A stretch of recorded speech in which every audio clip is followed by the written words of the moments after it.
ମଧୁବାବୁ ଜୟନ୍ତୀ ଓ ଛତ୍ରପତି ଶିବାଜୀଙ୍କ ଜୟନ୍ତୀ ଅବସରରେ ସୂର୍ଯ୍ୟୋଦୟ ସେବାଶ୍ରମ ତରଫରୁ ବସ୍ତ୍ର ବଣ୍ଟନ କାର୍ଯ୍ୟକ୍ରମ ଅନୁଷ୍ଠିତ।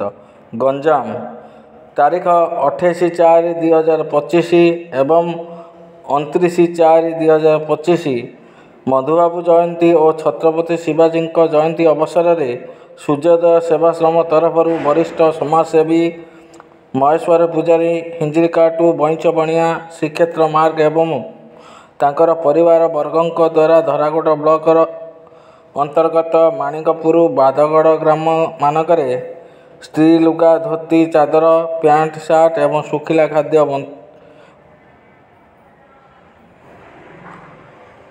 ବଣ୍ଟନ କରାଯାଇଥିଲା। ବ୍ୟୁରୋ ରିପୋର୍ଟ, ସ୍ୱତନ୍ତ୍ର ଟିଭି।